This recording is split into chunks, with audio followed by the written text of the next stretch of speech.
नमस्कार, जनवार्तामध्ये आपल्या सर्वांचं स्वागत. सर्वप्रथम पाहूया ठळक बातम्या.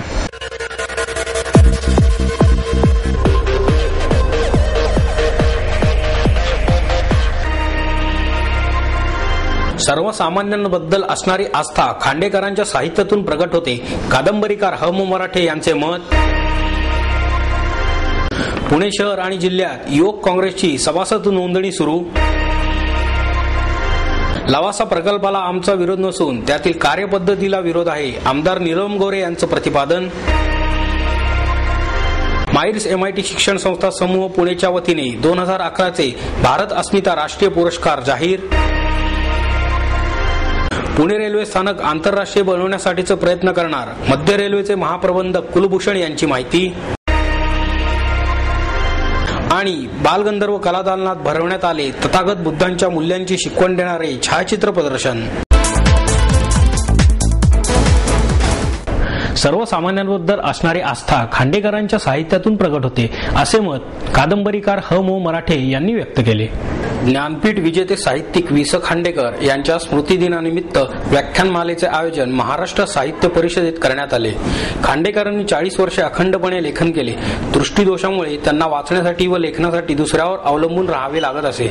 अशा परिस्थितीत त्यांनी केलेले लेखन याला तपश्चर्याच म्हणावी लागेल. त्यांनी साहित्याच्या सर्व प्रांतात मनसोक्त विहार केला. त्यांनी चित्रपट, गाणी, कथा, पटकथा, संवाद लेखन केले. पूर्णवेळ लेखक म्हणून त्यांनी त्या काळी हा व्यवसाय स्वीकारला. खांडेकर यांचे लेखन समजण्यास सोपे आहे. परिस्थितीचे दाहक व वास्तव असे चित्रण त्यांनी केले नाही.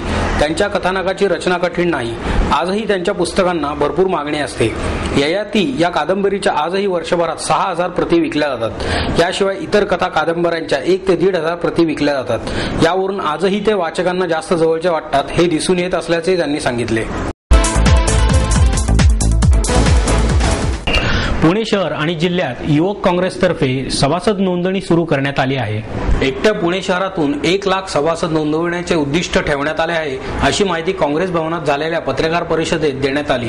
यावेळी काँग्रेसचे शहर अध्यक्ष ॲडव्होकेट अभय छाजेड, जिल्हाध्यक्ष देविदास भन्साळी, युवक काँग्रेसचे शहर अध्यक्ष महेंद्र सावंत आणि पक्षाचे निरीक्षक उपस्थित होते. ॲडव्होकेट छाजेड यावेळी म्हणाले की पुणे शहर, शिरूर आणि बारामती या लोकसभा मतदारसंघासह पिंपरी चिंचवड व मावळसाठी निरीक्षक आले असून त्यांच्या उपस्थितीत सभासद नोंदणी व पदाधिकाऱ्यांच्या निवडी होतील. राघवेंद्र प्रताप सिंग, जयप्रकाश पंडित, अभिनव शर्मा आदी निरीक्षक युवक काँग्रेसचे राष्ट्रीय अध्यक्ष राजीव सावंत हे नुकतेच पुण्यात येऊन गेले. युवक काँग्रेसचे राष्ट्रीय अध्यक्ष महाराष्ट्राचे असून बूथ कमिट्या संकल्पना ही महाराष्ट्रातून सुरू झाल्याचे या निरीक्षकांनी सांगितले. 18 ते 35 वयोगटातील तरुण सभासदांची नोंदणी युवक काँग्रेस करणार असून 16 फेब्रुवारीपर्यंत ही मोहीम चालणार असल्याची माहिती दिली. लवासा प्रकल्पाला आमचा विरोध नसून त्यातील कार्यपद्धतीला विरोध आहे, असे प्रतिपादन आमदार नीलम गोरे यांनी केले. शहरातील विविध 27 रस्त्यांवर प्रस्तावित असलेल्या BRT मार्गांसंदर्भात घेण्यात आलेल्या जनमत चाचणीचा निकाल जाहीर करण्यात येणार असल्याचेही त्यांनी सांगितले. शिवसेना प्रमुख बाळासाहेब ठाकरे यांच्या वाढदिवसानिमित्त शहरात विविध कार्यक्रमांचे आयोजन करण्यात येणार आहे. त्याबाबत माहिती देण्यासाठी पत्रकार परिषदेचे आयोजन करण्यात आले होते. त्यावेळी लवासाबाबत त्यांना विचारले असता त्यांनी भूमिका स्पष्ट केली.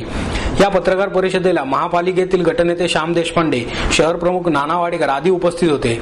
लवासा विरोधात अधिक कडक भूमिका घेऊन केंद्रीय पर्यावरण मंत्रालयाने हा संपूर्ण प्रकल्पच अनधिकृत असल्याचे जाहीर करून न्यायालयाच्या निर्णयापर्यंत या प्रकल्पावर जैसे थे आदेश दिले आहेत. या पार्श्वभूमीवर गोरे यांना विचारले असता त्या म्हणाल्या, लवासा प्रकरणाबाबत शिवसेनेने वेळोवेळी आवाज उठवला आहे. या प्रकल्पातील त्रुटींकडेही आम्ही लक्ष वेधले आहे. या प्रकल्पाची उभारणी करताना पर्यावरणाचे सर्व नियम धाब्यावर बसवण्यात आले आहेत. राज्य शासनाच्या दिरंगाईमुळेच हे प्रकरण न्यायालयात गेले. वास्तविक आमचा या प्रकल्पाला विरोध नाही, मात्र तो ज्या पद्धतीने राबवला जात आहे त्याला विरोध आहे. त्या पुढे म्हणाल्या, 4 वर्षांपासून या प्रकल्पावरून वाद सुरू आहे. राज्यात गिरीस्थाने असावीत असा निर्णय आमच्या काळात झाला, मात्र त्यानंतर सन 2002 मध्ये पर्यावरणाच्या नियमांमध्ये बदल झाला. त्यामुळे नव्याने झालेल्या बदलांची अंमलबजावणी करण्याचा निर्णय हा राज्य शासनाचा आहे. नियमांचे पालन करण्यासाठी केंद्र शासन आणि राज्य सरकार यांच्यात समन्वय आवश्यक असल्याचेही त्यांनी स्पष्ट केले.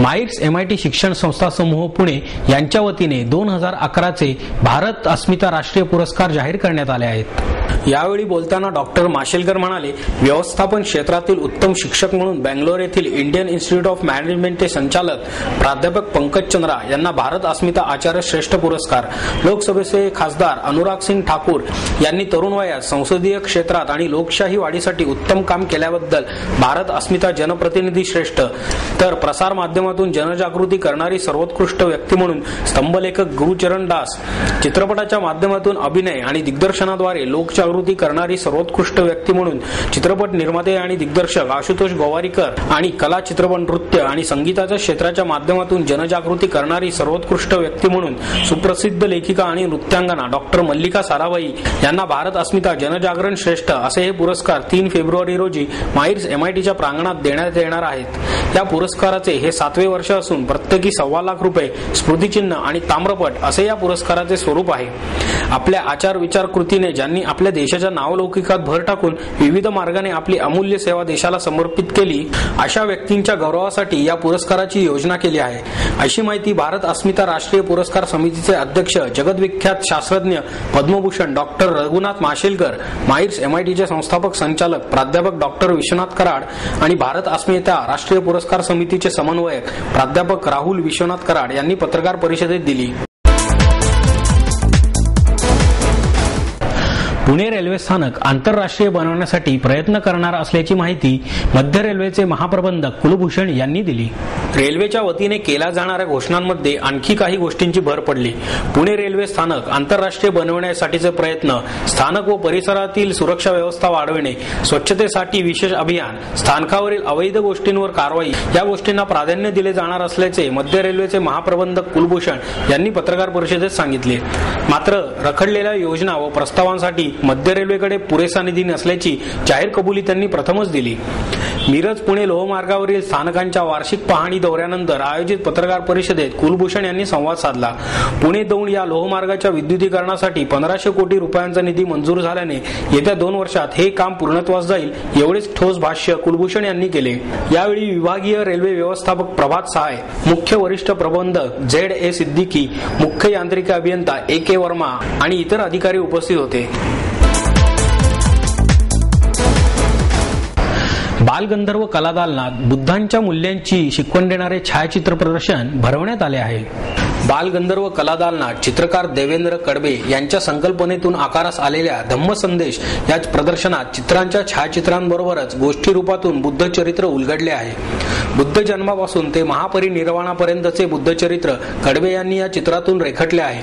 त्याची छायाचित्रे काढून त्याबरोबर बुद्ध चरित्र संक्षिप्त रूपात देण्यात आले आहे। सम्राट अशोक यांनी घडवलेली लेणी, शिलालेख, विहारस्तंभ यांची अत्यंत आकर्षक छायाचित्रे प्रदर्शनात लक्ष वेधून घेतात। नालंदा, तक्षशिला येथील विद्यापीठे, कांचीचे स्तूप, अजंठा, वेरूळ येथील लेण्यांमधून होणारे बुद्ध दर्शन अशी विविध छायाचित्रे या प्रदर्शनात पाहण्यास मिळत आहेत। हे प्रदर्शन शुक्रवारपर्यंत सकाळी 9 ते रात्री 8 या वेळात सर्वांसाठी खुले राहणार आहे।